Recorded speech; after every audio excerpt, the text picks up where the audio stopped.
Now we will continue with the first topic of this chapter, that is force of friction.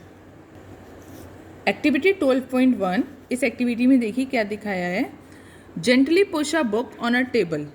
ये एक table है, ये book है, इसको आपने जेंटली पुश करना है, हल्के से धीरे से पुश करना है. You observe that it stops after moving for some distance. आप क्या देखेंगे कि जब आपने इसको जेंटली पुश किया तो ये कुछ दूर तक गई है ना, कुछ डिस्टेंस इसने चला, मूव किया और उसके बाद ये स्टॉप हो गई. Repeat this activity pushing the book from the opposite direction. देखिए ये इस समय इस डायरेक्शन में पुश कर रहे हैं, राइट साइड, और फिगर 2 में, फिगर बी में क्या कर रहे हैं, लेफ्ट साइड पुश कर रहे हैं. Friction opposite relative motion between the surfaces of the book and the table. देखिए क्या होता है, फिर आपको दोनों तरफ से, लेफ्ट और राइट दोनों साइड से आपको पुश करना है. Does the book stop this time too. क्या इस टाइम जब आपने लेफ्ट साइड से पुश किया बुक को, तब उस टाइम भी वो स्टॉप हो गई. Can you think of an explanation. क्या आप इसका कुछ एक्सप्लेनेशन सोच सकते हैं. Can we say that a force must be acting on a book opposing its motion. क्या हो रहा है कि क्या आप ये कह सकते हो कि जो फोर्स आपने अप्लाई किया, यानी आपने राइट साइड को जो फोर्स अप्लाई किया, तो इसको क्या कर रहा है, ये जो बुक है ये भी अपना ये एक फोर्स लगा रही है जो इसके मोशन को अपोज कर रहा है, मीन्स ऑपोजिट साइड कर रहा है, रोक रहा है इसको. This force is called the force of friction. इसी फोर्स को हम क्या कह रहे हैं, फोर्स ऑफ फ्रिक्शन.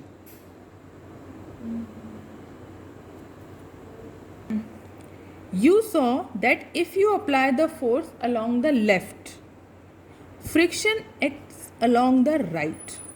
आपने ये देखा, आपने क्या है कि आप जब लेफ्ट साइड को फोर्स पुश कर रहे हैं, बुक को आप लेफ्ट साइड को मूव कर रहे हैं, है ना, ये बुक है, इसको आप लेफ्ट साइड में मूव कर रहे हैं, तो फ्रिक्शन क्या करेगा, फ्रिक्शन इसके राइट साइड में इसको एक्ट करेगा. इसके मीन्स फोर्स ऑफ फ्रिक्शन हमेशा जिस तरफ आप फोर्स अप्लाई करते हैं उसके ऑपोजिट साइड में अप्लाई होता है. आपने फोर्स राइट साइड में जब अप्लाई किया तब फ्रिक्शन लेफ्ट साइड अप्लाई करेगा. If you apply the force along the right, the friction acts along the left direction. और जब आप बुक को लेफ्ट साइड में आप पुश कर रहे हैं तो फ्रिक्शन किस साइड अप्लाई करेगा, इसके ऑपोजिट डायरेक्शन में, मीन्स राइट साइड में. In both cases the force opposites the motion of the book. इन दोनों केसेस में जो बुक का मोशन है वो अपोज हो रहा है किसी एक फोर्स की वजह से. The force of friction always opposes the applied force. The force of friction जो है हमेशा अप्लाइड फोर्स के ऑपोजिट वर्क करता है. ठीक. In the above activity, the force of friction acts between the surfaces of the book and the surface of the table. इस activity में जो भी आपने अभी 12.1 अभी आपने स्टडी करी, उसमें क्या है, फोर्स ऑफ फ्रिक्शन किन दो सर्फेसेस के बीच में हो रहा है, सर्फेस ऑफ बुक के बीच में और सर्फेस ऑफ टेबल के बीच में. Is the friction the same for all the surfaces. क्या सारी सर्फेसेस के लिए फ्रिक्शन सेम रहता है. Does it depend on the smoothness of the surfaces. क्या ये surface की smoothness पे भी डिपेंड करता है. Let us find out. This is our second topic of this chapter. Factors affecting friction. वो फैक्टर्स जो फ्रिक्शन को अफेक्ट करते हैं, इसमें हम इसके बारे में स्टडी करेंगे. Activity 12.2, tie a string around a brick. ये एक ब्रेक दिया है आपको, ठीक है. इस पे आपने क्या करा, एक स्प्रिंग इसके चारों तरफ टाई कर दिया.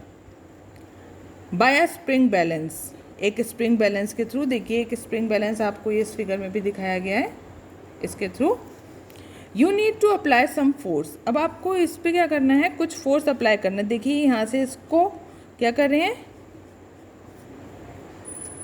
ये इसको यहाँ से स्ट्रेच कर रहे हैं, ठीक है. इस पर कुछ फोर्स अप्लाई कर रहे हैं. Note down the reading on the spring balance when the brick just begin to move.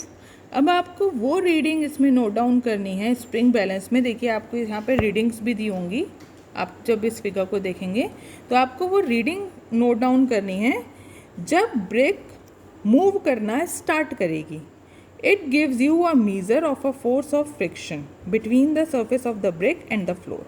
देखिए ये ब्रिक की सरफेस है और ये फ्लोर की सरफेस है, ठीक है। इन दोनों के बीच में फ्रिक्शन आपको पता है अप्लाई हो रहा है, और ऑपोजिट डायरेक्शन में हो रहा होगा कि जब आप इसको इधर पुल कर रहे हैं तो फ्रिक्शन इसके ऑपोजिट साइड में इसे पुल करेगा, ठीक है। जब आप इसको स्प्रिंग बैलेंस से पुल करेंगे तो क्या होगा, ये फोर्स ऑफ फ्रिक्शन आपको कुछ ना कुछ मेजरमेंट देगा जो कि स्प्रिंग बैलेंस में आपको शो हो जाएगा। Now wrap a piece of polythene around the brick and repeat this activity. अब आप क्या करेंगे, इस ब्रिक के चारों तरफ एक पॉलिथिन रैप कर देंगे और फिर इस एक्टिविटी को करेंगे। Do you observe any difference in the readings of the spring balance in the above two cases. इन दोनों केसेस में स्प्रिंग बैलेंस की रीडिंग में आपको कुछ ना कुछ डिफरेंस ऑब्जर्व करेंगे आप। What might be the reason for this difference, इस डिफरेंस का क्या रीज़न है। Repeat this activity by wrapping a piece of jute bag around the brick.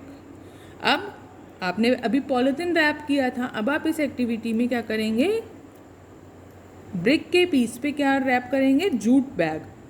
What do you observe, आप क्या ऑब्जर्व करते हैं।